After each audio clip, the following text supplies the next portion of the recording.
pissing, I'm a who that. I'm a who that. Long as I'm living, I'm a who that. Lose or winning, I'm a who that. Sports Coma, yeah, this is where we do that. Where we do that, where we do that, where we do that, where we do that, where we do that. Boogie like pissing, I'm a who that. I'm a who that. Sports Coma, this is where we do that. Where we do that. Welcome, welcome, welcome. Somebody please better help. Running this thing like elf. I thank God every day I'm not a felt. Go to YouTube Live with Big Q and the guys. If you ain't ride or die, the bandwagon get flipped. Been marching in, that was way for the ring. I was yelling out your shame for the championship. Bucking on town, duck down. Falcons, pluck, get shut down. Panthers ain't much touchdown. The vision really belong to us now. So much hate on the Saints, you could probably tell. Ever since Bounty Gate hit the NFL, when things seem fishy and you probably smell the crooked referees on Roger Goodell. Yeah, running like this and I'm a who that. Every day I'm living, I'm a who that. Lose or winning, I'm a who that. It's the Sports Coma, this is where we do that. Where we do that, where we do that, where we do that, where we do that, where we do that. Boogie like this and I'm a who that. It's the Sports Coma, this is where we do that. You're listening to the Sports Coma with Big Q and the guys on the PRO Media Network.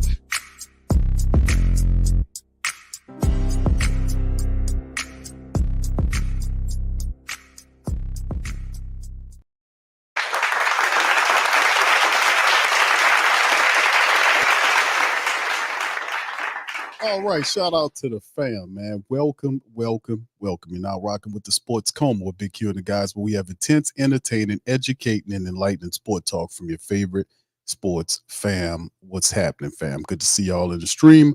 Much love to the fam, man. We up in this thing. Sports Coma representing the mighty Who Dat Nation. Shout out to the great Saint Think Tank, man. Listen, let's talk a little football, shall we, man, on this Thursday night, man. Let's talk Saints, man. As we get a couple of weeks off from the draft, man. The draft, boy, sure taking a long ass time to get here, man. But listen, nonetheless, it's getting closer and closer. So in this episode, fam, we're gonna talk about that, man. We're gonna cover the black and gold, look at the draft, and as we had a really long time, a lot of stuff been happening. We know the Saints signed that linebacker. This happened several days back, but like I said, just to be honest with you about it, I was looking at it. I'm thinking to myself, looking at the Saints' unofficial depth charts and some of the things and how they're looking at some of these players. And just to ask the question to the Who Dat Nation, do the Saints actually have some of the players, not all of them, but at least a couple of the guys that we're looking at in terms of the offensive line currently on the team? Like, there's a thought process about Ryan Ramczyk. We know there is a possibility that Ram could be ready for the regular season. I'm not betting on it. You know, I actually think we need to prepare for life without Ramczyk.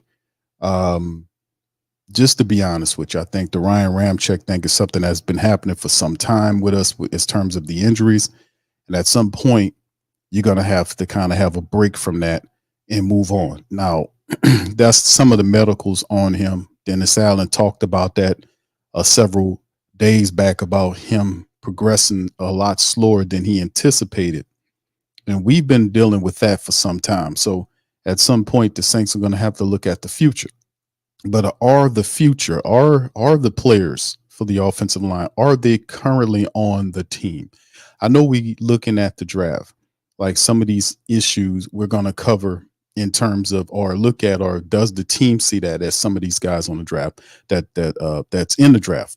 Now, are some of these players on the team? Is an elevated thought process on some of these players on the team that they're looking at and saying, we don't need to do that. We'll be good with what we got. We just need to shift and do this. Is that the feeling you guys are getting? Shout out to the fam, man. Appreciate y'all being here. Hit the like button for me, man. OG Jerry, good to see you in the building. Dana, shout out to the Queens in the building. Ismail, well, good to see y'all in the building. My dog, Young City Night Ward, Bronze Flat Power God, shout out to you, my brother. What's up, St. John Butler? Shout out to you, my brother. Good to see you in the chat as well. Now, that's my process of thinking. Is there an elevated thought process? Now, there's a lot of elevated thought processes, meaning we're thinking a lot more about a person or player on the team than what they actually are at this current juncture of time. Now, there is a lot of elevated thought processes in the New Orleans Saints building. There's an elevated process of thinking by the president of football operations about the general manager. There's an elevated thought process by the general manager about the head coach. You see what I'm getting at? Does that sprinkle and run downhill to some of the players that we currently have on the team? And I'm asking that question because as offense, we still going through all these free agency, but we haven't done anything except sign one offensive lineman, Ali Udo. Nobody was setting out after him. And doing research on Ali Udo, he's mostly looked at as a rotational player, mostly at guard that can play some tackle. But do the Saints see him as something more than what we thought they initially was? Just throwing it out there. We're going to go over several news notes and items. I would love to hear from you guys in the chat. Y'all let me know what y'all thinking about it. Also, there is a poll in the chat as well, asking you guys which position in the draft should the Saints address first. That's also in the poll. I want to hear from you guys. Brother Tragic, shout out to you, sir. Good to see you in the stream. Y'all hit that poll up and let me know what you guys think about what's going on there, because I would love to know. Think about it, because as we draw closer and closer to the draft, there is no, how I guess I could say, there is no, I guess I would say there is no consensus of where the Saints want to go. Now, commonsensically, we'll say offensive line, because you look at it, that's where there's an opening at, right? There's an opening, a potential opening at the left tackle position. The last year's left tackle, Andrews Pete, is not on the team. He's a free agent, going around looking at getting signed by somebody else. So in the end, we're looking at that thing saying there's an opening there, right? There's an opening there. And possibly based on what happened with Ramczyk on his side, there's an opening there. But could the Saints feel that James Hurst is good enough to start for him next game, for coming up into the season? That's what kind of stuff I'm talking about. Elevated processes of thinking with some of these players more so than what it actually is. And sometimes that happens. Sometimes, we don't all think the same, but a lot of people, include myself, we've looked at this team, and I really would caution the Saints to see about getting your left guard. Seriously, man. James Hurst, now they kind of reworked his deal, but James Hurst is not the player that he used to be. He's slower. He's not as consistent, and maybe that was because of what happened last year with the offensive line coach. Perhaps they're thinking John Benton, a new offensive line coach that's coming here, could work miracles with some of these guys that the last offensive coach, the offensive line coach, couldn't do nothing with. Look what happened with Penning. Could he do something with Penning? Could he help Penning elevate his game? Could he help Hurst kind of resalvage some of the things that he was looking for? To be honest with you, a lot of the Saints' solid offensive linemen look like crap a lot of times.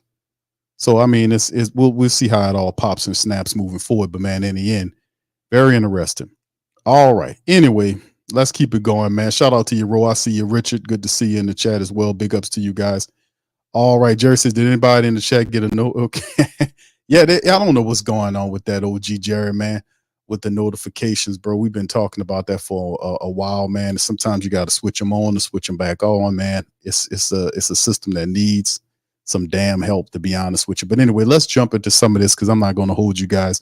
The Pelicans play at 9, and I want to be in the building to watch them sit down on my damn couch and watch them. Anyway, let's jump into the article, man.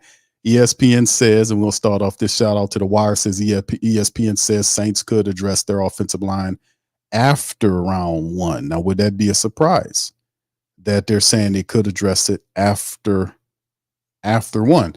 Now, before we do that, let me do this. Let me share you guys with this. I'm going to put this on screen, and this is the unofficial depth chart, right? Unofficially speaking. But these are some of the players, because, this is how they just add some of the people just to give us something to keep track of here. As you can see, you look at the Saints offensive line, at the offensive line position, you can see Trevor Penning is at the left tackle position. James Hurst is left guard. I'm not very comfortable about none of that. But in the end, you see McCoy at center right guard is Ruiz, and you see Ramczyk right there at the right tackle position. Now, this could be a part of the process of thinking with the team that Benton could get some of these guys to play a lot better than what they played last year. And that most certainly could happen. We've seen that happen, and I use this example. And I use it again, what happened with Isaac Yiadom last year when he played under Joe Woods, who is the defensive coordinator for the Saints, but he operates as the cornerbacks coach. Marcus Robinson, who's the secondary coach, he's the actual safeties coach. So you have Joe Woods teaching up the cornerbacks, and look what his tutelage was able to do with Isaac Yiadom. Big difference you've seen with Isaac Yiadom last year than the year before.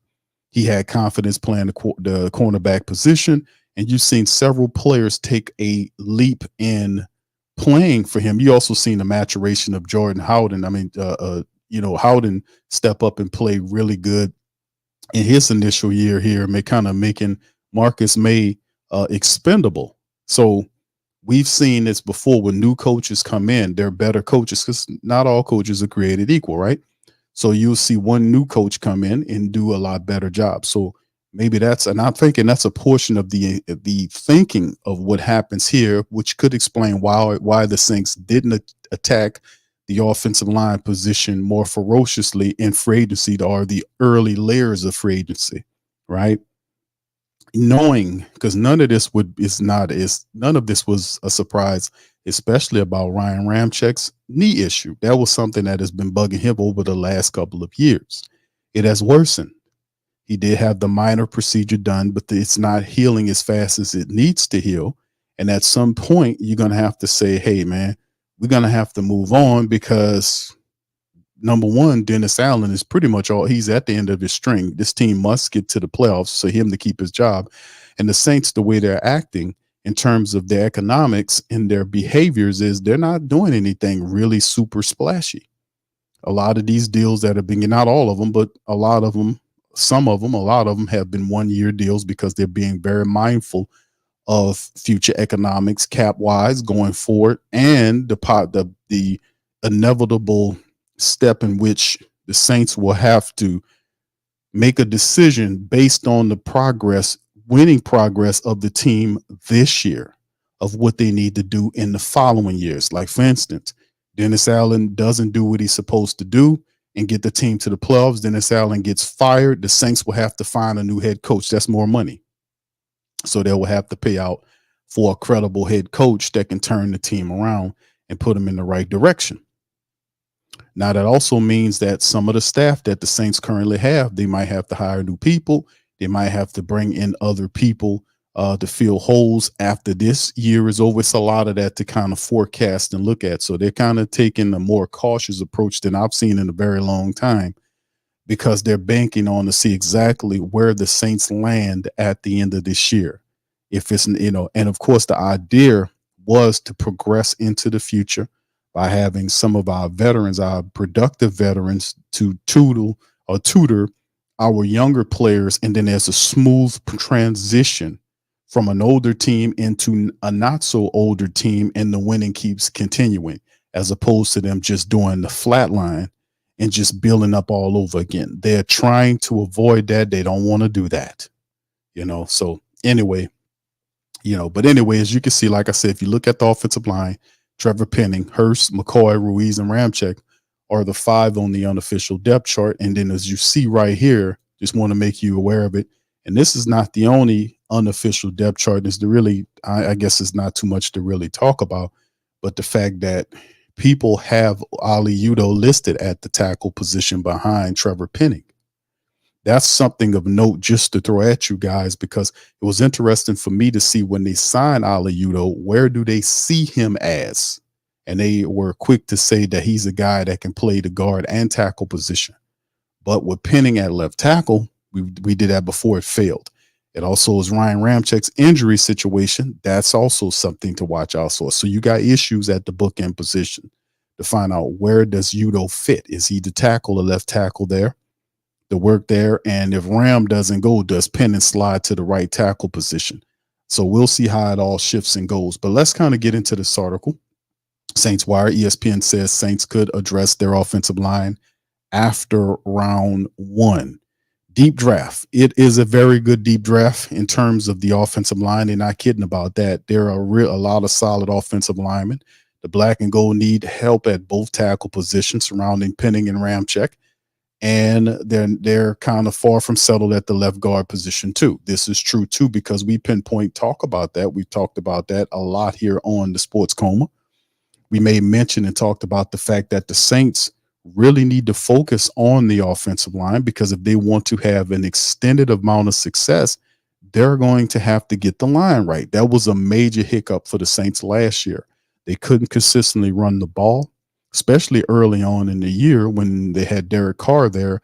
And I was saying going into it, and most people understand traditionally when you got a new quarterback in a system that you have to use the running attack to give, because that was the best aspect of it. You have to run the ball and work the pass off the back of the run.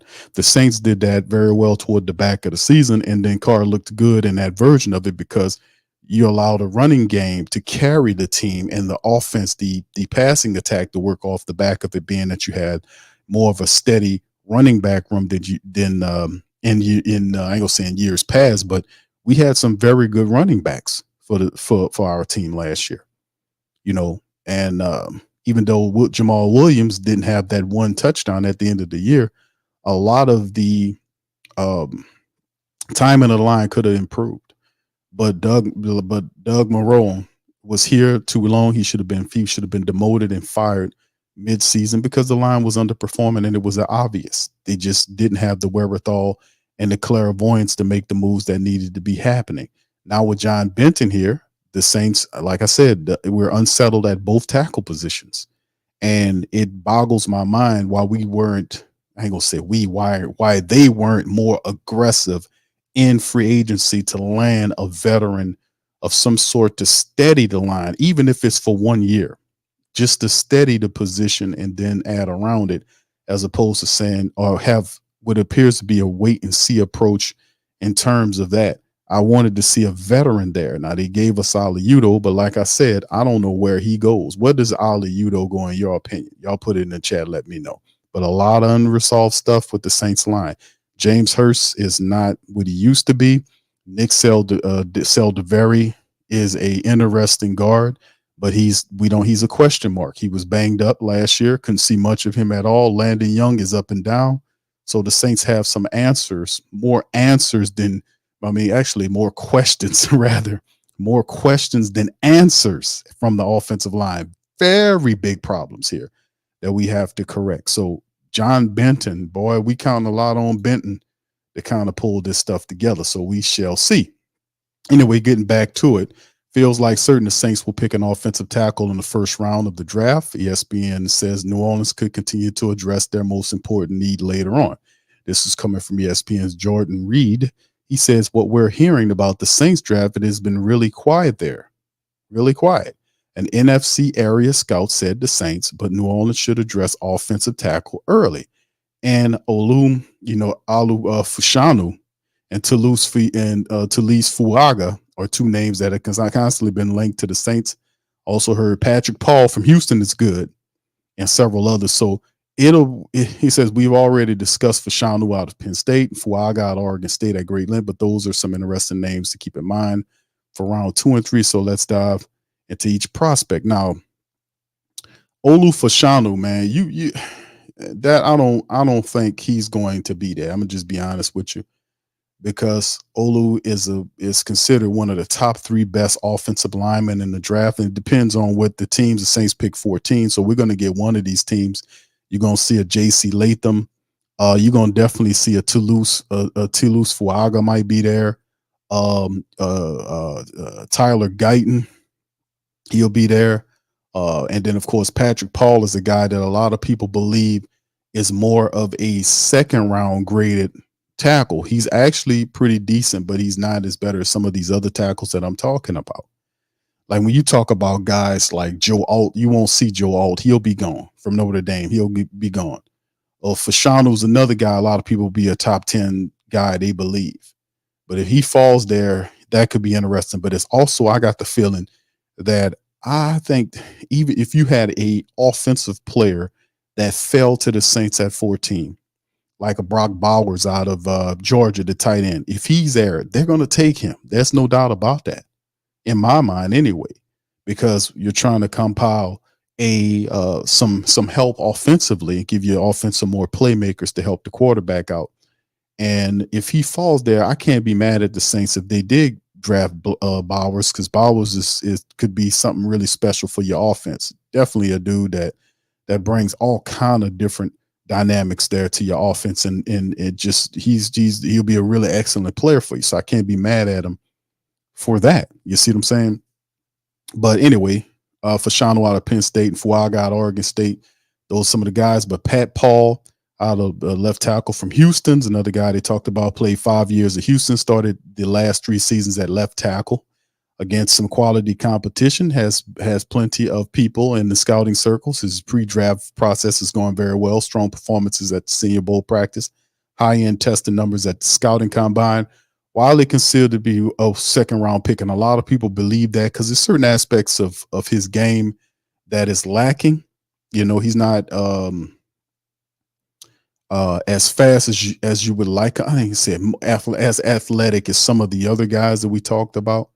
And like, even though he played the left tackle position, there are things a part of Paul's game that can be cleaned up. And I guess you could say that about a lot of people, but he doesn't grade as high as these other guys that I'm telling you guys about, like a Tyler Guyton and some of these other guys are actually some of the grades that they give to him.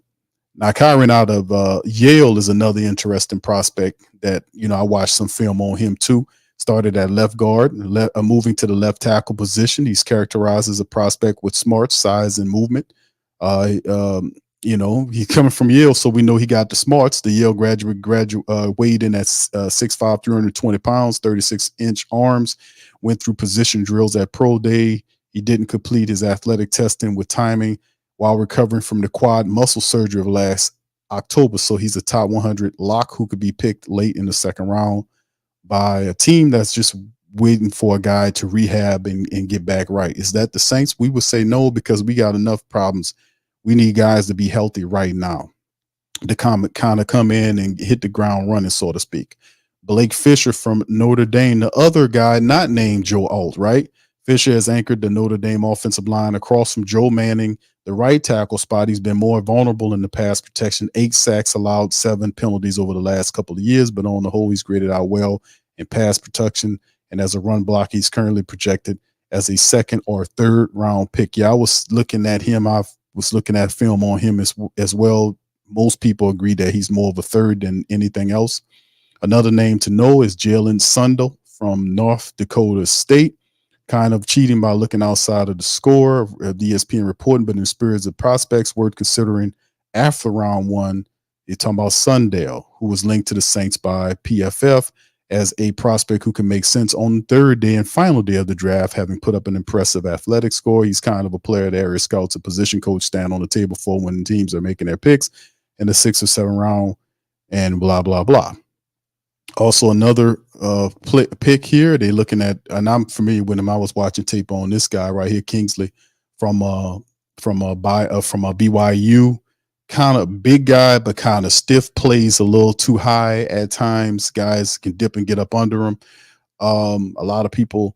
I was watching some footage, not really blown away by him. He's a later round in the draft type of player too, but has good size and has a kind of bit of a mean streak, knows how to kind of lean a little bit, use his arms, but at times plays a little too tall. And, you know, you can get beat that way pretty easily. So that's some of the process of what ESPN believes that the Saints could do, like take a skilled player or the best available player on the board and then dip back in the 2nd round and see about getting yourself a guy like Patrick Paul or one of these guys that might be there available for you when the 2nd round roll around. But also there should be the thought process that the Saints are going to move around in the draft.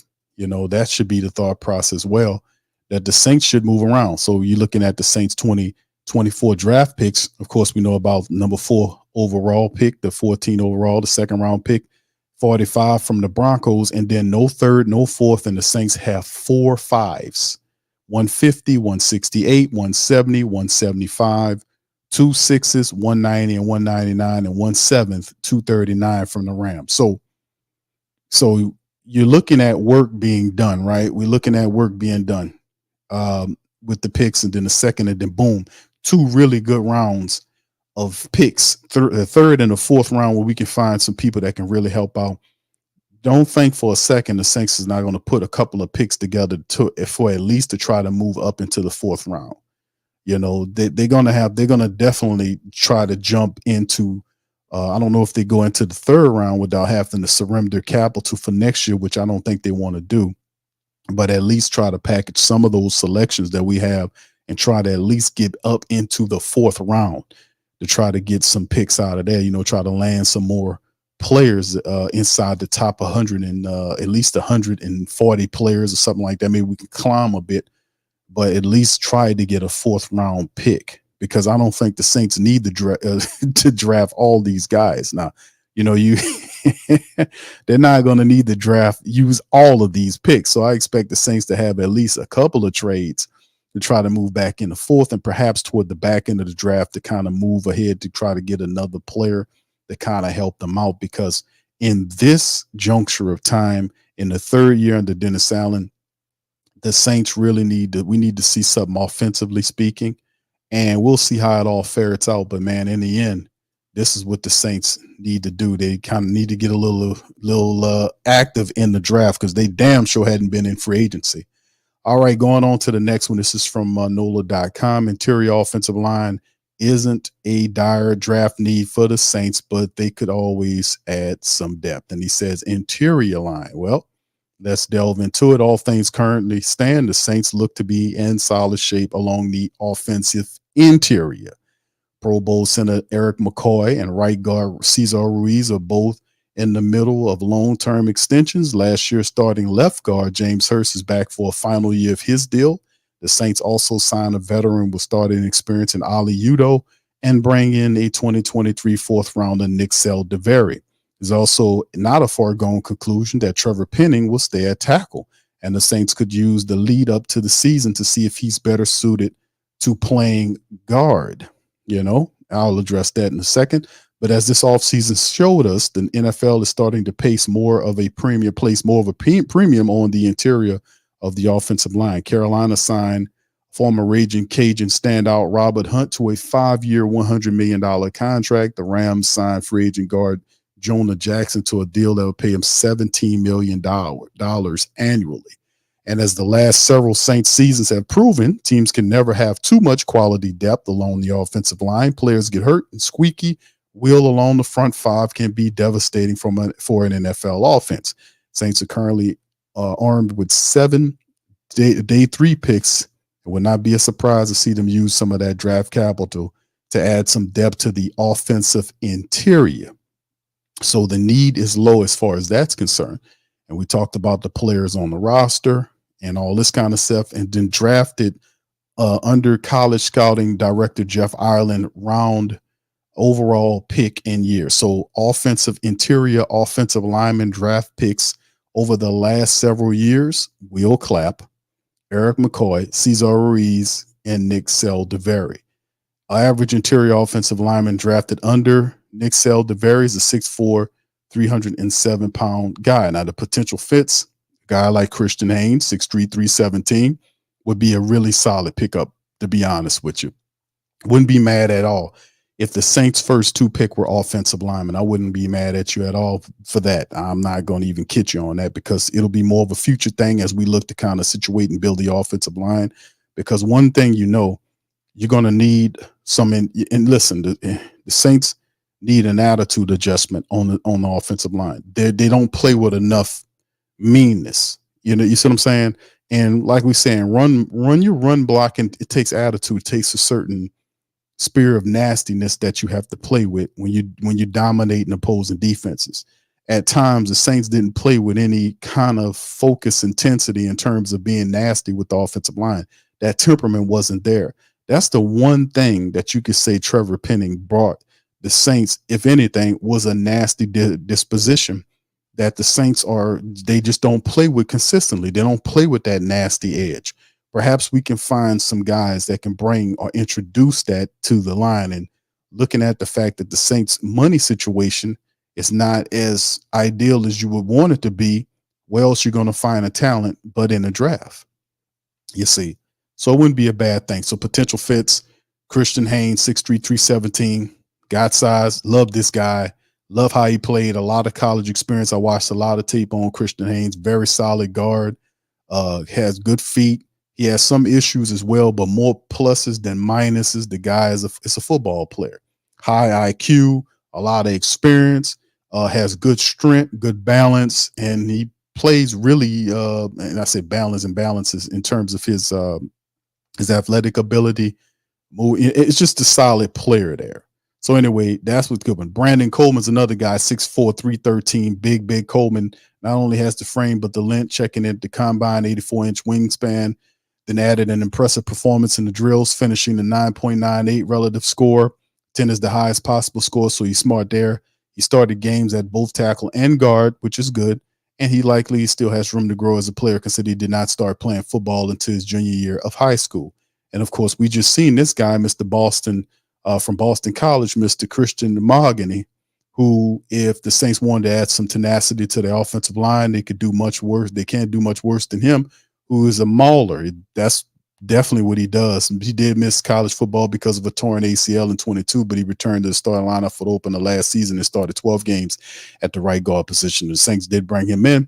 Wisconsin center Tanner Bartolini, 6'4", 303, athlete. There's not a lot is a lot to like about Mr. Bartolini, who lit up the combine, also comes to the NFL with a lot of experience along the line. He started games at the tackle, guard, and center position in college. And one thing that may give the Saints pause about drafting him is his length. Straight Saints, it says a trait the Saints often prioritize. He's about 6'4". His arm's about 31.5 inches at the combine. And under Ireland, the Saints have only drafted one offensive lineman with arms shorter than 33 inches, which was Will Clapp. So that is a good sticking point to talk about. Also, other names to talk about is Mason McCormick, 6'4", 309 from South Dakota State. Arkansas's Bo Lemer at 6'5", 302. Michigan's guard Trevor Keegan, 6'5", 310. And LSU's offensive guard player Charles Turner, 6'4", 303. If anything, drafting Turner probably would be a later on draft pick for the Saints if they actually look in LSU way. Hopefully we do get a local prospect, but you never know with the black and gold, man. That's just not a priority school. We usually have a place where we like to pick our apples from, and LSU is not one of those places, unfortunately. So that's a couple of standpoints and thought processes on the interior offensive lineman. Now to kind of address this thing, man. When you talk about interior, I'm not really big on James Hurst. I think James Hurst, he signed that cheap deal and kind of lost a little money because, you know what time it is.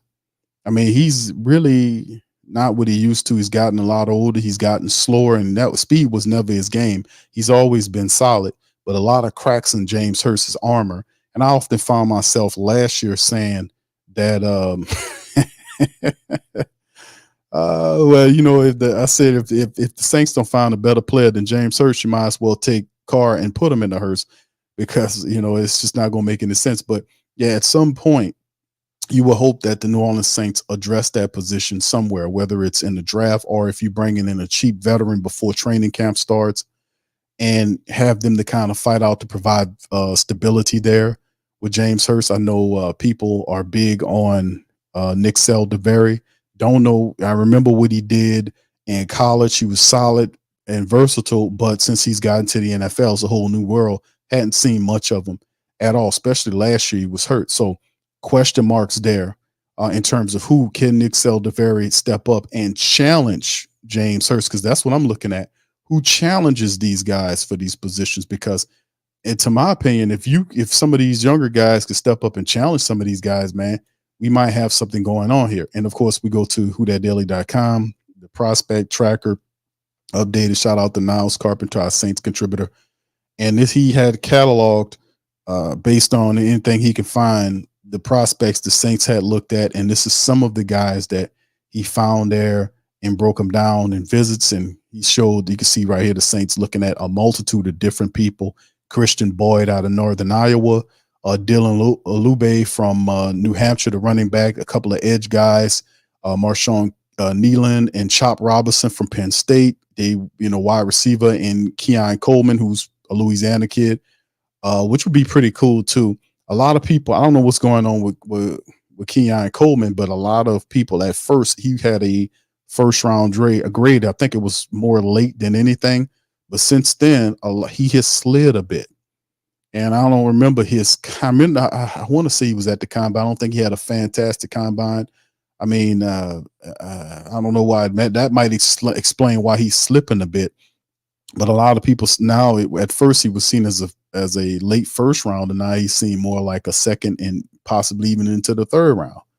But a big physical wide receiver that you throw the ball up to him, he going to get the ball. Big physical guy that can block, and he has some degree of speed with him too.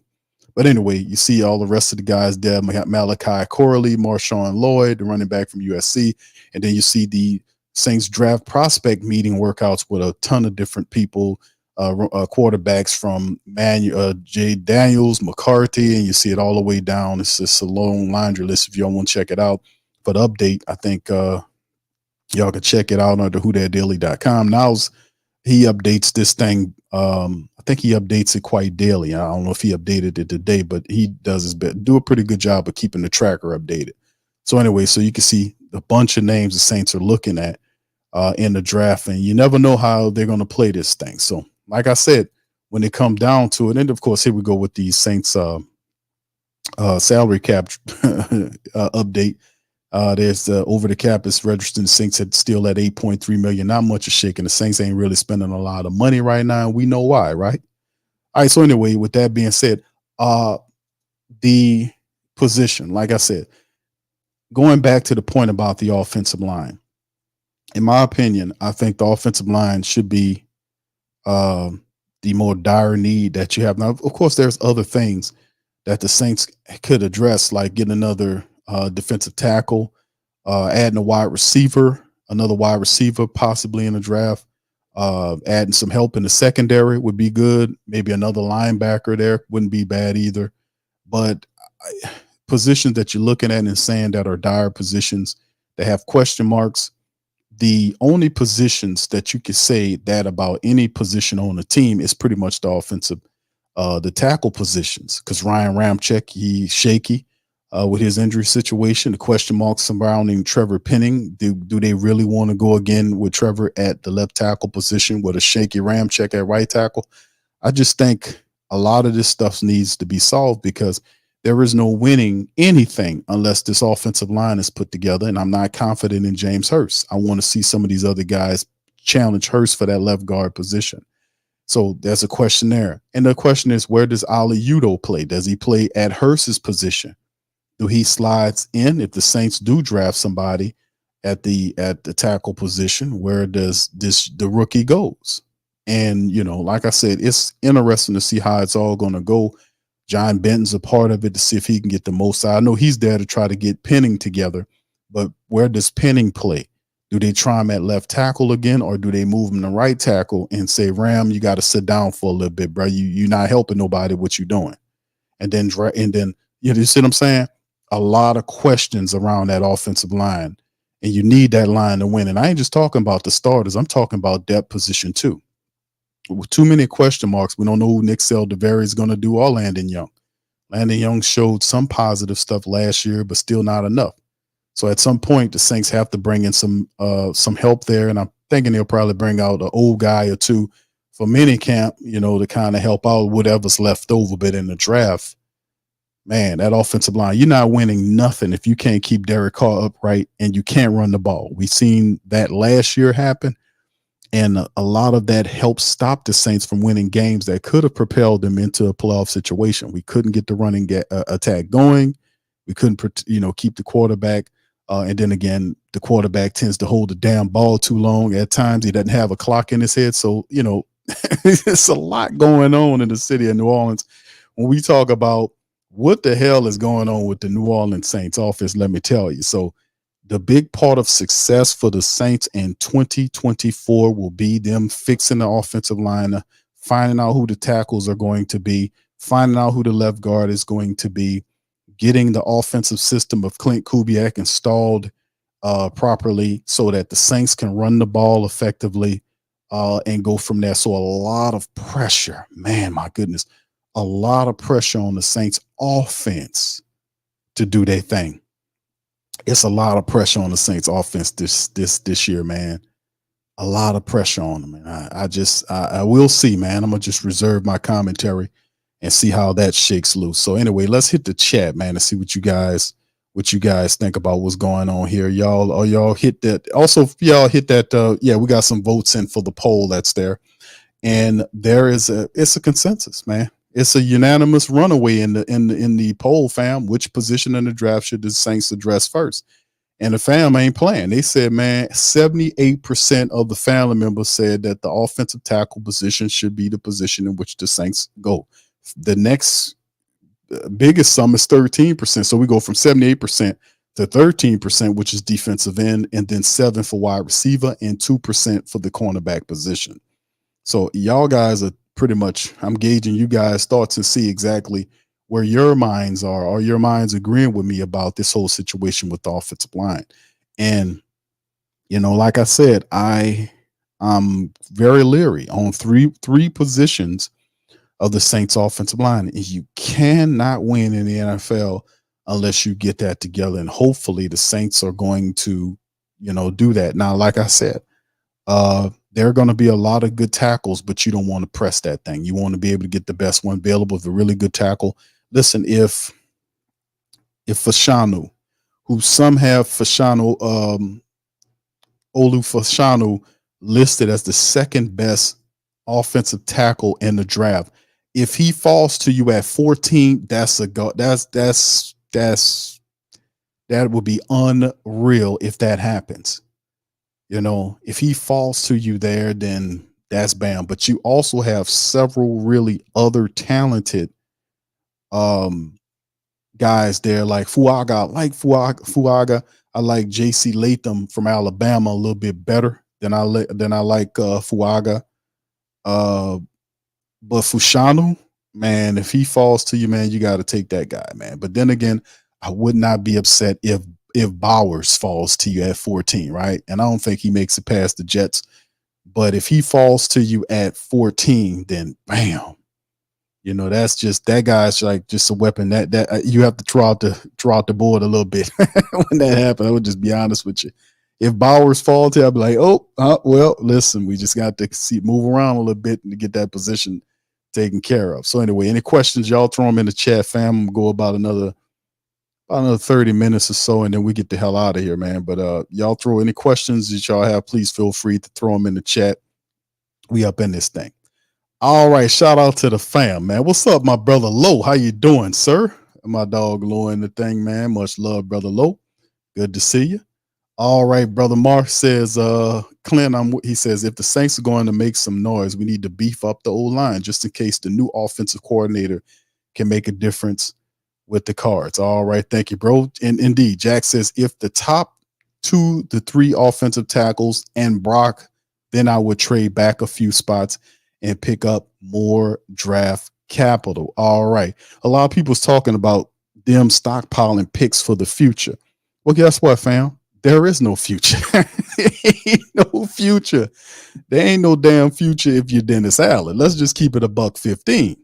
There isn't any future if you got Dennis Allen. And I'm not disparaging Dennis. I'm saying Dennis Allen's been here. This is going to be his 3rd year that Dennis Allen's been here. 3rd year. That he's been here. That's 2 9-playoff years, 3 9-playoff years altogether. And the onus is on Dennis Allen to take the New Orleans Saints and put them in the playoffs. That saves his job, even though a lot of people don't want to hear that because they know Dennis Allen is not a real head coach. He's a defensive coordinator at best, and he doesn't have the skills needed to be an effective head coach. He doesn't communicate well. He's not good at attention to detail. He's an off-code ass coach that don't understand that you don't throw your team on, in front of the, underneath the bus, that won't endear yourself to them, that actually destroys your team. It's a lot of silly stuff that a person of his character doesn't know. And then he's not one of these guys that it gets smarter in the off season. No disrespect. And listen, I'm not disrespect. This is based on observations that I'm watching from Dennis Allen over the years. And what I'm saying is he has a talented team that underperforms. That's mismanagement. A lot of the situations that dealing with the Saints dysfunction is because of him. He doesn't adjust fast enough to fix the problems and issues that the team has. You see what I'm talking about? He doesn't. And you have to, in this, you coming at really good coaches out there, really good coaches in the NFL that adjust. And then in the offseason, they study their asses off. They improve themselves as a coach, as opposed to sit up there and think that Mickey Loomis, who is another guy that protects mismanagement, will protect him. Well, he got his. We told Mickey Loomis ass up last year, man. Did y'all ever see Mickey act and behave that way? That wasn't because of nothing. That was because of the pressure that me and the Who Dat Nation and the rest of us was putting on Mickey Loomis. Mickey Loomis ain't never felt that kind of pressure before. Never. But he was feeling the pressure. And listen, the media people did a great job of expressing the compassion and of the family base, because we wasn't having that. Plus, it was like I said, just keeping it real and calling it out. That's what you got to do. You can't sit up here and pretend like the stuff is not happening. You got to call it out. And this is my squad for many years. For 30 plus years, I've been a black and gold man. So it doesn't hurt me to call my team out. Not a goddamn one, bro, because I want to see them right. Like I'm one of these people. I also think, like, listen, if you got an effed up society, right, and tore up society, dirty, stealing ass politicians and all that, you know whose fault that's for? Whose fault that is? That's your fault. Why? Because you're supposed to be watching these people to make sure they're not doing this kind of old stuff. See, it's only when you let them run it that they're going to mismanage. Most of them politicians, I wouldn't give a damn dollar to them and say, hold this right quick, I'm going to go around the corner and go get something and come right back. Hell no. It's called accountability. And if we don't keep them accountable, then who's going to? Nobody who works for the team or is getting money from the team is going to keep the team accountable. That's why they do their best to hire these people, so that they minimize as much criticism as they possibly can. But you can never give them that. You still have to keep it real, and you still have to call a spade a spade. You can't sit up here and make excuses for failure. You can't do that. So yes, I'm tough because I want to see winning. I don't want to waste my time losing. I don't want to lose to the Falcons. I don't want to lose to the Panthers.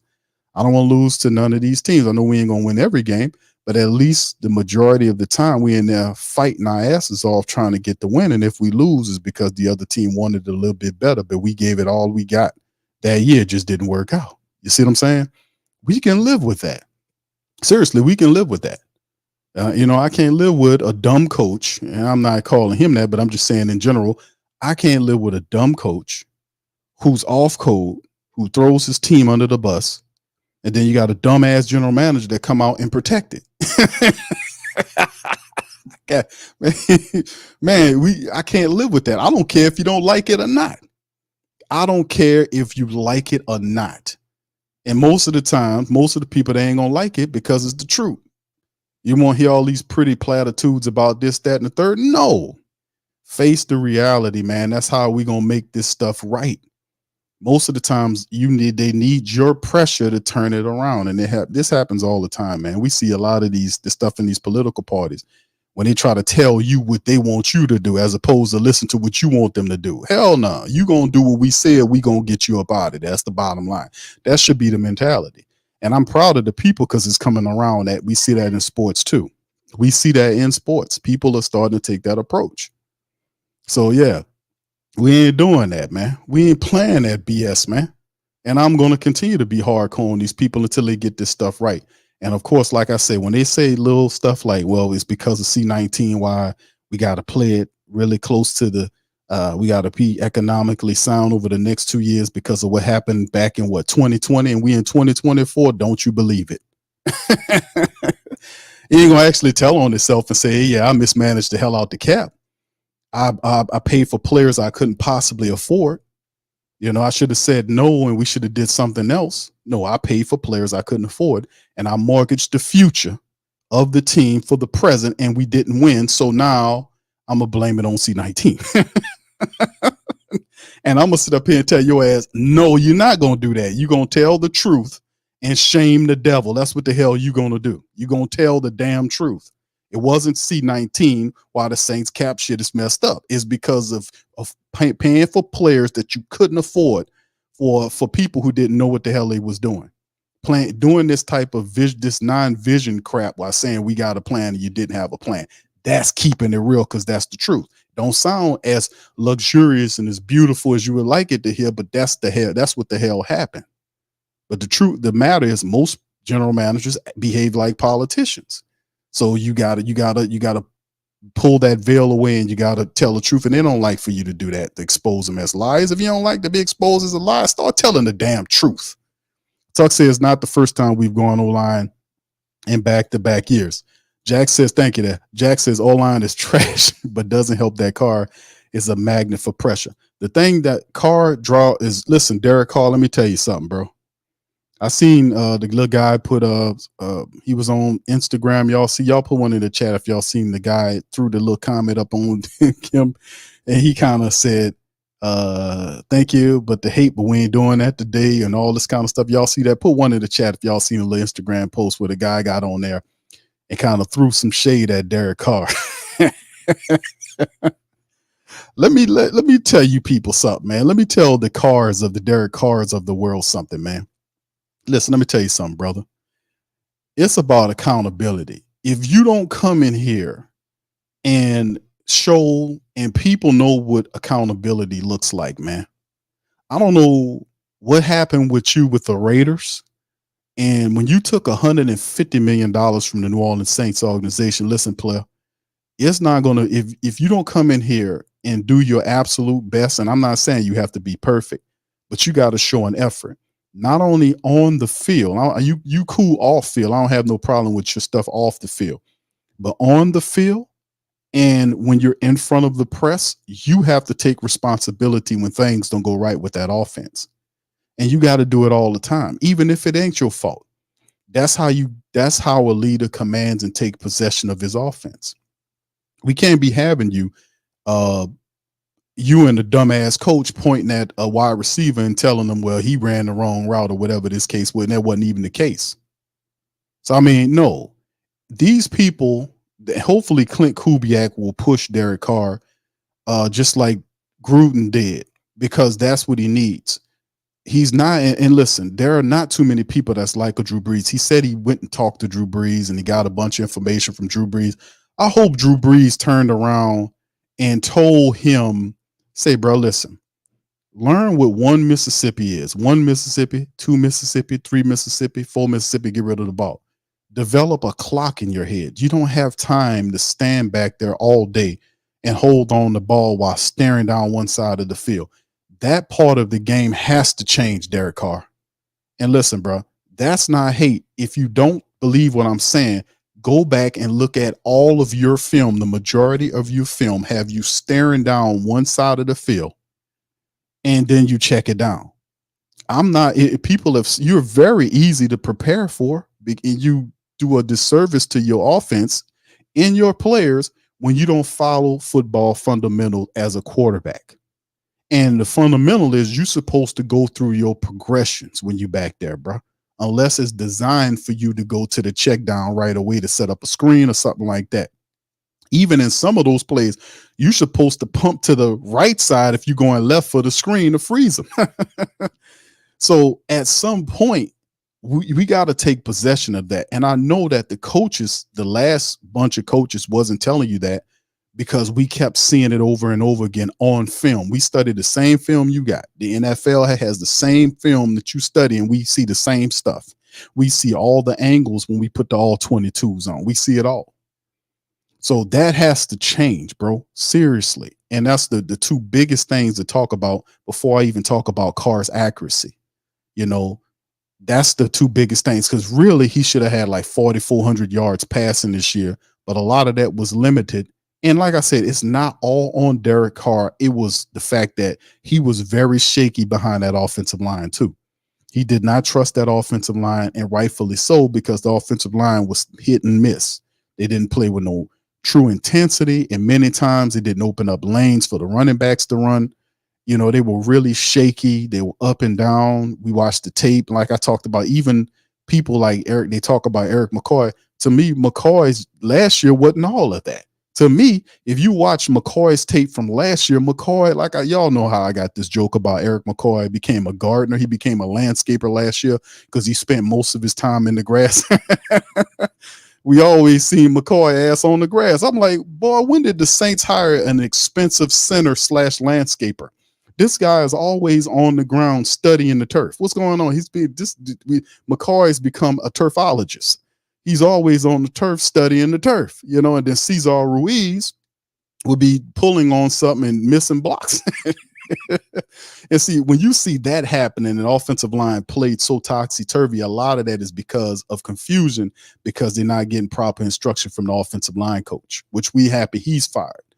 So hopefully a lot of that is changed, because a lot of pressure is going to be on John Benton, the new offensive line coach. A lot of pressure is going to be on Clint Kubiak, the new offensive coordinator. A lot of pressure is going to be on Andrew Janoku, the new QB coach.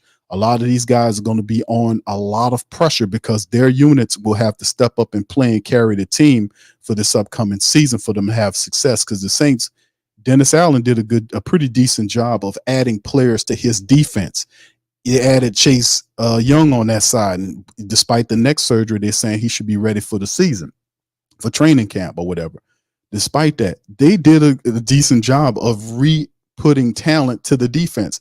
You add Chase over there, you add Willie Gay, who's supposed to challenge for a linebacker position.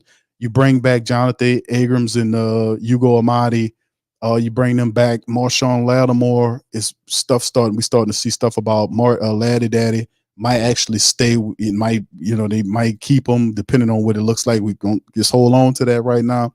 Hopefully that stays the same. That Laddie Daddy might end up sticking around. So Dennis Allen did a good job of adding more talent to his to his defense. But when you look at the offense, Michael Thomas is out. Cedric Wilson Jr., who's a decent wide receiver veteran, there to help out. And then you have Stanley Morgan, the special teams guy. And then you add Ali Udo. You add the fullback that we bring in there. You re-sign Prentice. So you look at who won in the free agency, like so far early in free agency, was it the Saints offense versus the Saints defense? You would say the Saints defense. So Dennis Allen did a good job of kind of fortifying that defense, you dig? But we need to see that offense. We need to see more from our offense. And like I said, it's approach that they're taking is like, okay,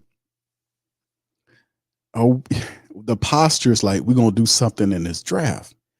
And like I said, I'm looking at it, but do they actually have the players that they see as starters for the positions that we're looking at on the team in their minds is what I'm asking.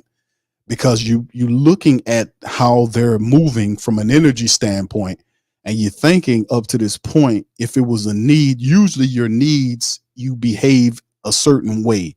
You react a certain way with your speed and the way you acquire talent. Like you pinpoint, you come out, bam, I'm going right to that. When the Saints opened up free agency, they were talking to Avonte Maddox, the cornerback, like, okay. And then they went to other positions. They went defense and then kind of drift the offense. And then the defense won the day in terms of free agencies up to this point. But when you talk about the offensive line, I'm like, what are we looking at? What is Ali Udo supposed to be? Is Trevor Penning going to be the left tackle or the right tackle? What's up with Ryan Ramczyk, who Dennis Allen said that his injury, he's still healing slower than what he's supposed to. And we're 2 weeks from the draft, and I'm like, what's going on here? Do they have an elevated thought process on some of these players? So it's very interesting. We'll see exactly what's going on, but a offensive line coach, a good offensive line coach, can make things change, man. They can really do. All right, Scott McClough says Mickey just ended. It's Mickey here. Hold on, let me see. What's up, Lori? How you doing, baby? Shout out to Lori. Shout out to my queens out there, man. Always got to get the queens and the kings a shout out. Can't leave the kings out, man. Shout out to you guys. All right. Anyway, what's up, G and Kim? He was. I like McCoy, man, but McCoy got to keep it real. Ain't no time for no massaging or no goddamn egos, bro. Listen, I'm beyond that, bro. Listen, I'm just going to keep it real as I can. I'm beyond massaging egos of players in NFL and NBA executives. We got to keep it real. This is the time and era we are living in right now. There's no massaging the egos because that's not helping anybody to massage their ego. We got to keep it real and we got to live with the truth. That's the only way we can change things. Living with a lie keeps you there. And nobody wants to live with a lie that got their mind right. The only way we're going to fix the stuff is we keep it real and tell the truth. Now, that might hurt a little feeling, but the truth usually does hurt feelings, but it gets stuff moving. I'm about to say something else, but it gets stuff shaking and baking. That's just what it is, Ow, hey, hold on, Al, let me, hold on. Let me talk to you. Bill Belichick's first 3 seasons, he was 6-10, 79 and 79. The ace, great coach. All right.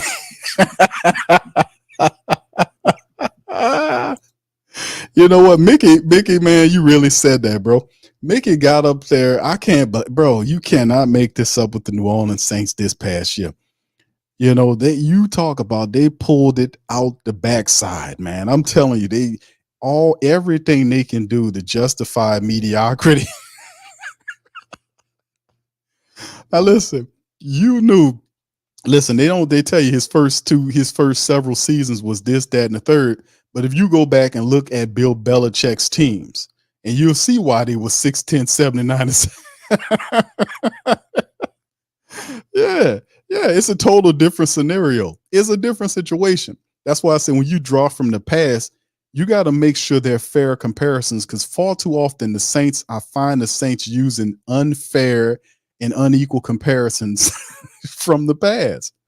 Like, you're going to compare something, it got to be on the same line. It has to be for it to make sense. So, we can get the full knowledge of the full logic of it. But, Bill Belichick and Dennis Allen, they're in 2 different stratospheres. I mean, Dennis Allen is Dennis Allen, and Bill Belichick is a whole nother special commodity altogether. And Dennis Allen, you can see in a Bill Belichick the traits that's needed to be great. And I'm not disparaging Dennis Allen, but I'm saying Dennis Allen is not a new coach. He's not a young coach like you had when McVay stepped in the game, or when Matt LaFleur stepped in the game, or when Shanahan stepped in the game. A lot of these guys, I ain't gonna say they were 3 or 4. Some of them were, they had experience at that level, and you could tell that they were going to be something special. Dennis Allen's an older coach, that you knew what his get down was when you seen him with the Raiders. And we thought 10 years he would learn something from Sean Payton. Did he learn anything in 2 years? It ain't hard to tell. The team that he had, it underperformed.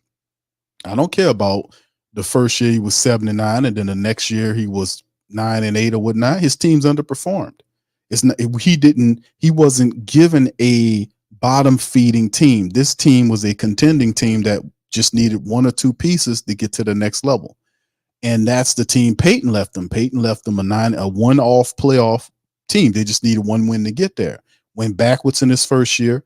And then this last year, he underperformed. But the Saints had everything it took to be great, man. They had it all, and we still underperformed.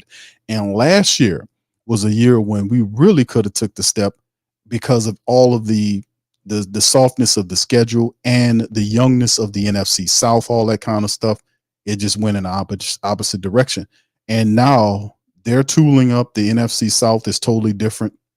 They have, in my opinion, better coaches there. The teams that are there have added better talent. They've went at their needs straight up. Like when Atlanta got in the game, what did they do? They know they needed a quarterback. They might have overspent on Kirk Cousins, but Kirk Cousins is a big upgrade over the Riddler. Let me tell you something. You know, they got him out the paint. So, I mean, you know, you got to credit teams that go know what their needs are and their weaknesses are and attack them. You see, know what those needs are and go and get those needs. But yeah, that's not a fair comparison, Mickey. That really made you look crazy by even saying that, man. That was insane to even say. I remember him saying that last year. I couldn't, and he didn't say just Bill Belichick. I think he threw Bill Walsh in there. He threw several Hall of Fame coaches. That was totally ridiculous, and unfair comparison to put Dennis Allen in the light of those guys, man. Totally unfair.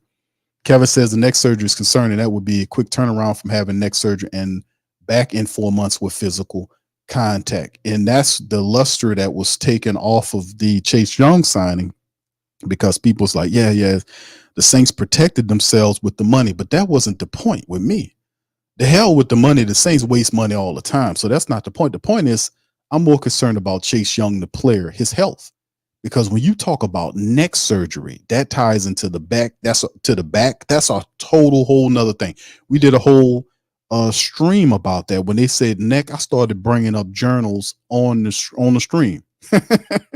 I started showing medical journals like neck surgery, and I started pulling out medical journals and going into medical websites and using the information that they've given us to describe exactly what's going on. Because the team can tell you one thing: go look up the medical journals, do your research, and find out what they tell you. Neck ties to the back, and that's usually, I'm just saying, at the end of the day, that's not a good thing. That's why Carolina passed on them and got their guys. And the Saints say, hey, man, we'll do it, but such and such. I'm not concerned about the money or the contract or with the Saints protecting themselves. I'm more concerned about Chase Young, the player, because that sounds pretty dangerous. Scout says, what's up, Scout? Says, bro, look up Oli Udoh injury from last year, sweat from the Eagles lunches stat, man. So far, I might never have seen a rep so bad, straight killed. Yeah, and he says he was playing out of position, but still, yeah. Yeah, that's what I'm saying. But Oli Udoh is a guy that was the Saints signed super cheap. I think he's a 1-year contract. Y'all fix me in the chat if I'm off here. But Oli Udoh, super cheap, and he has familiarity with Clint Kubiak. So that's Clint Kubiak's offensive lineman. They have him listed unofficially on the depth chart at tackle. You know, I don't know if that should be a place, but mostly they see him as an interior lineman at the guard position, which would explain that if they moved him to guard, I think he beats out Hurst, which to me, I think that would be an upgrade to have Oli Udoh at guard over Hurst than it would be from to put him at the tackle position. So, and then again, you would have to still address the tackle position with young tackles if Ramczyk can't go, which is a whole nother issue, I think. So anyway, all right, shout out to the fam. Tuck says, Allen learned Carmichael was living on Peyton's coattails. He must have wondered about himself. Indeed. Hemisphere says, why does the Saints always take chances on players with injuries, knowing they always have a lot of injuries during the season? That's the way they save money, bro. That's just simple as that. That's how you save money. You save money or you taking, shots and gambles on players who have a little bit of injury history. You get them there, and that's how it goes. But like we talked about, like with Cam, we knew Cam had a injury last year with he called it a bum foot on the interview with Pat McAfee. But you got other guys there with Peyton Turner and Isaiah Foskey. The Saints loaded up with athletic defensive ends who we don't know what they can do. And then you bring Chase Young here in front of them. Why? Because that's desperation. The Saints need a pass rush now. And that's the big part of the game is when you look at the Saints offensively speaking, like defensively, I'm not really that concerned. I think they'll be okay defensively as long as our key guys are there. But when you're talking about offense, the biggest issues for the Saints is the offensive line. And to me, the two tackle positions need to be addressed because I don't think Ram's going to be ready. And if Ram is ready, the medicals is he's still going to have issues with his knee. And when a big guy has a knee issue, that don't go away. That only worsens. So he was really referred by doctors to have surgery on that knee, and he would have to sit out the year, and then he would have to rehab and work himself back. So if he'd have got the surgery early on in the off season, then you won't see him until the following year.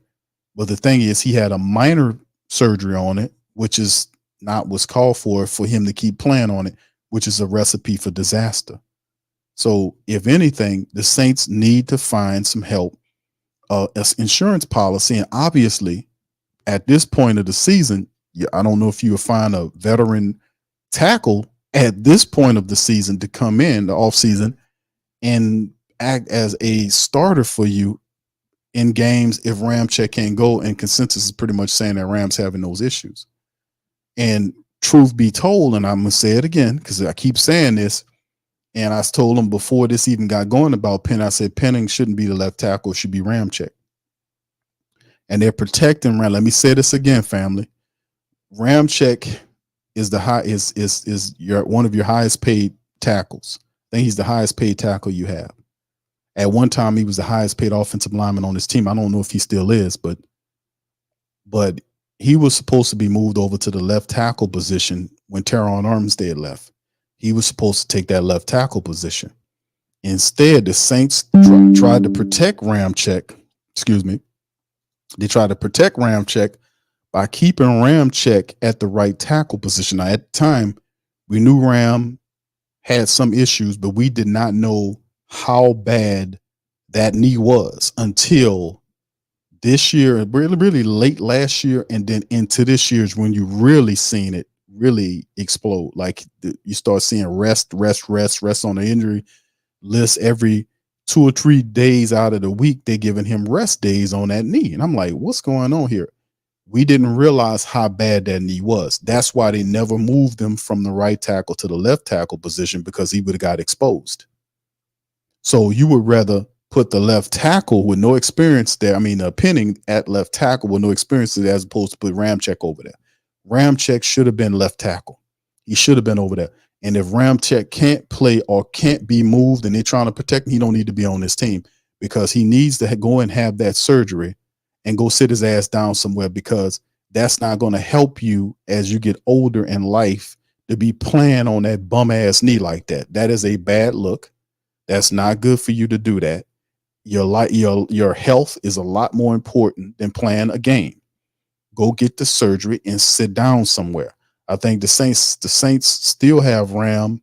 He'll still be a member of the team, and at least he'll be healthy. This way here he's doing is not helping his knee situation. It's not at all. And by the way, and before Penning should be moved, people kept telling me, Q, man, let's make Penning a guard. Listen, let's try, before you just decide to turn Penning into a full-time guard, let's try Penning at the right tackle position before we do that. I'm telling you, he would play the right tackle position.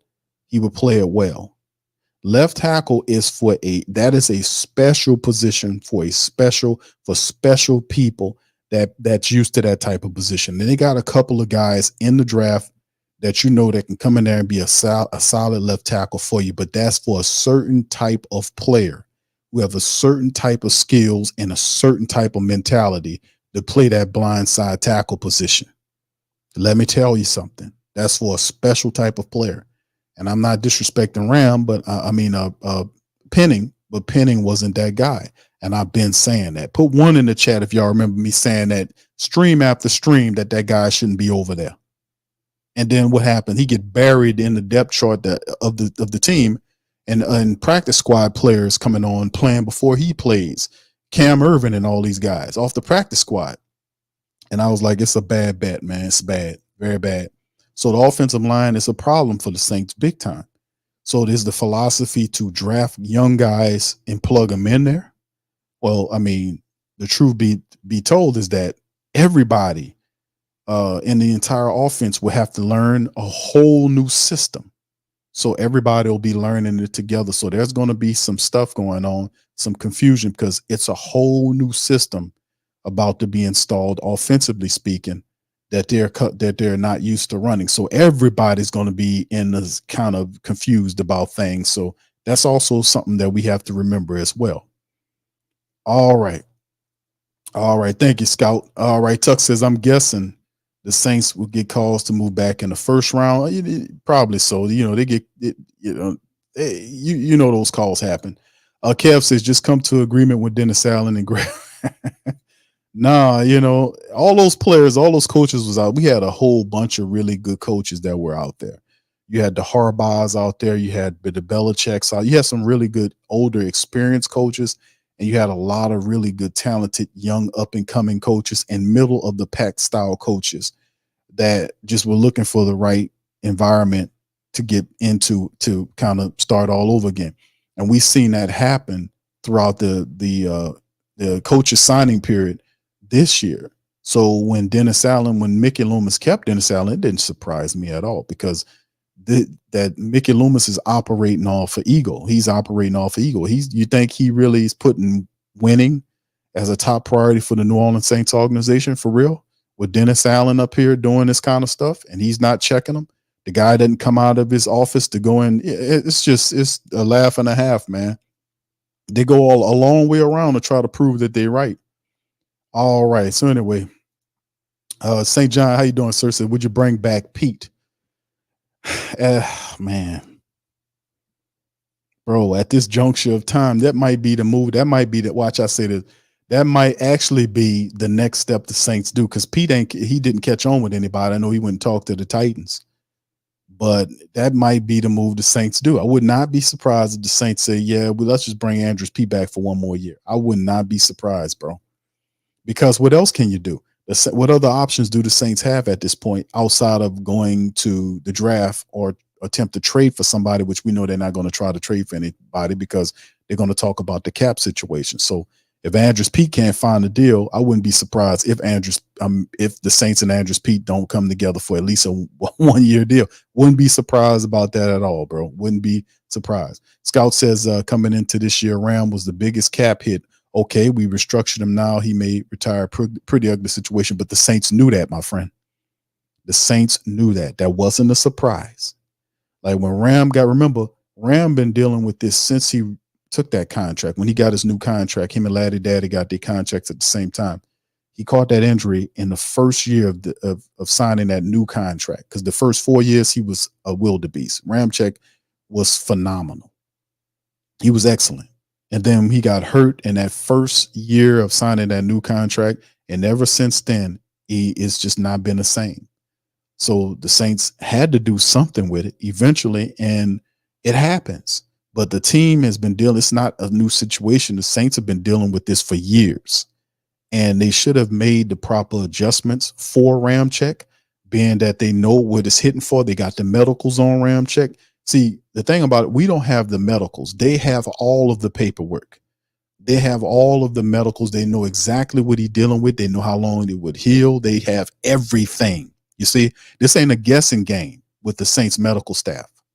They know exactly what each one of these players is dealing with, the correct and true timelines for these injuries and all this kind of stuff. They'll tell us something different.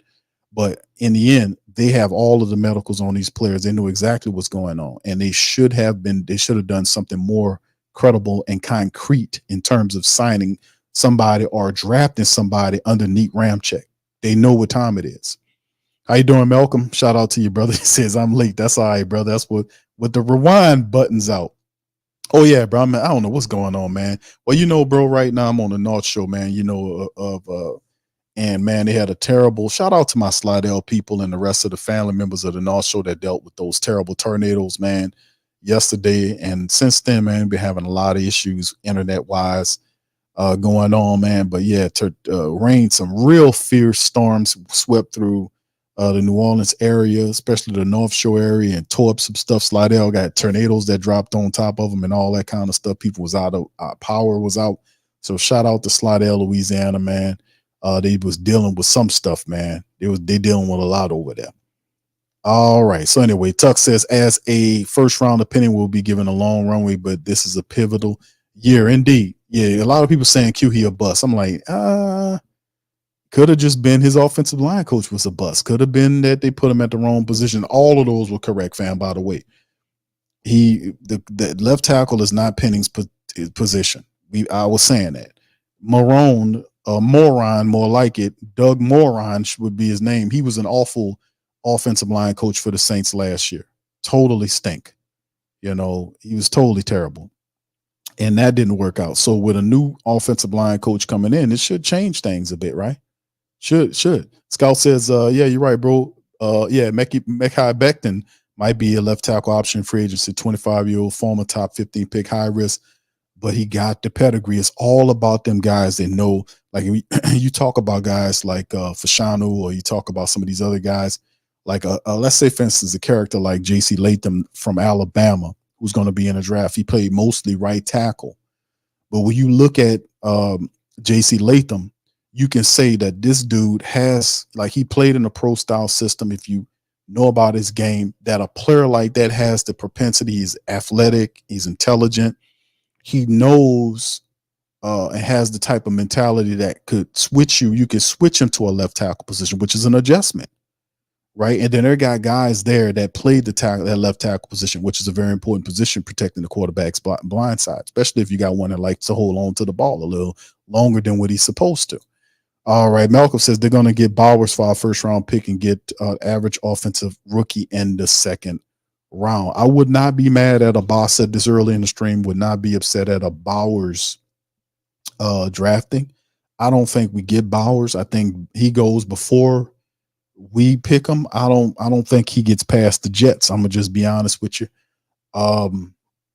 But the Saints position at 14, because you have a lot of quarterbacks are anticipated to go, and that's always a good thing if you're the Saints. Like, if you're not looking at a quarterback early, of course, but you're looking at they're saying at least 4 to 5 quarterbacks go in the first round alone. If that's the case, you're gonna get skilled players that will fall or slide down.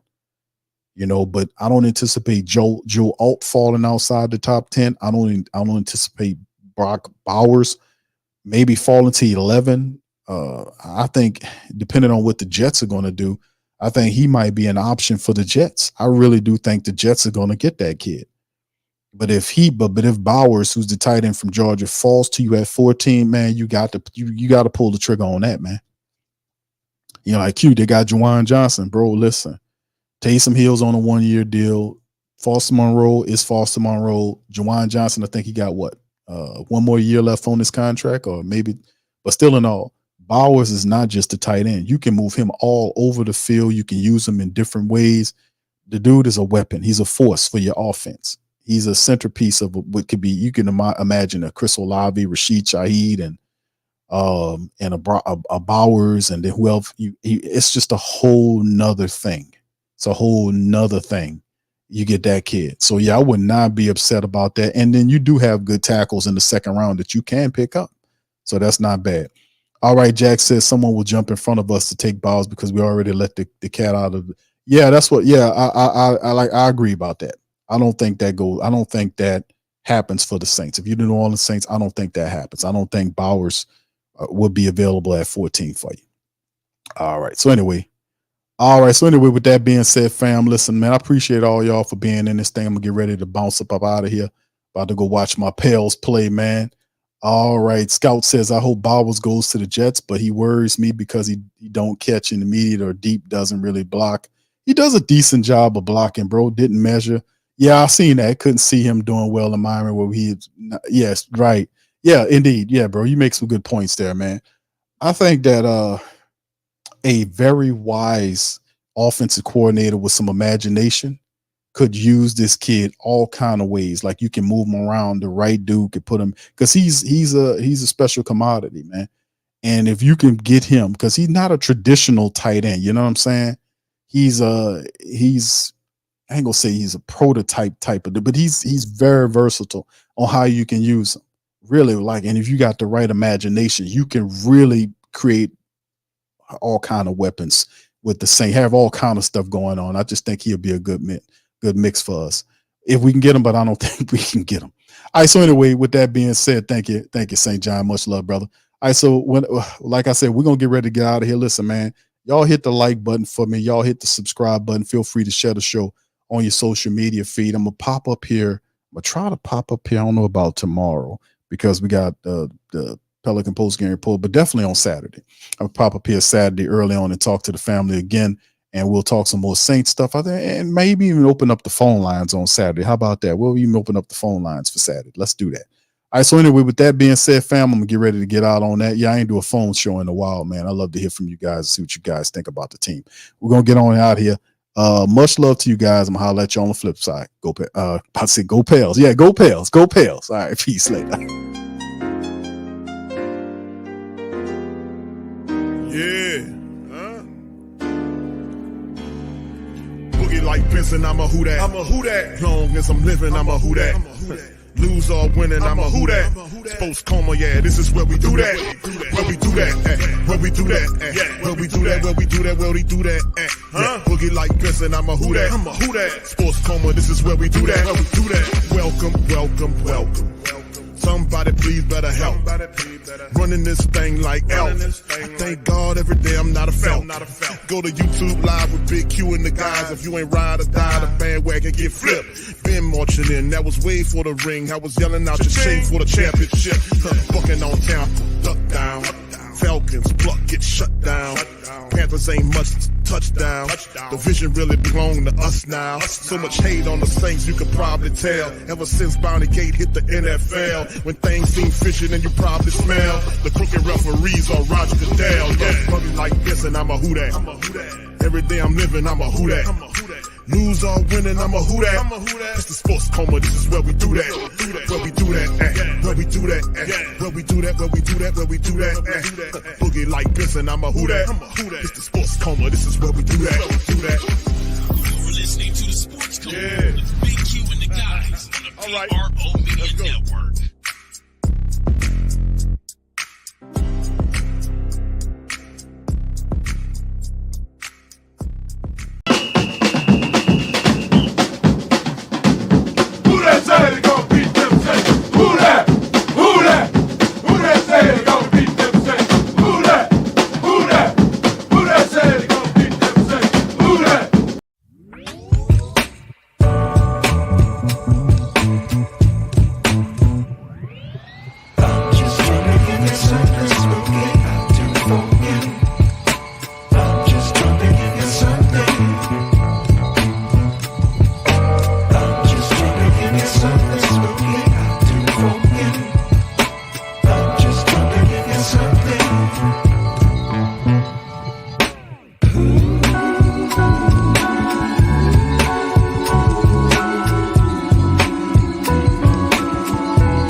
WhoThatDaily.com. That's right, WhoThatDaily.com. Your one-stop shop for everything New Orleans Saints, New Orleans Pelicans, LSU Tigers, even the top flight boxing news. So if you're a Who That and you're looking for a place to stay up on your team, WhoThatDaily.com is your site. The WhoThatDaily.com for the sport Who That in all of us.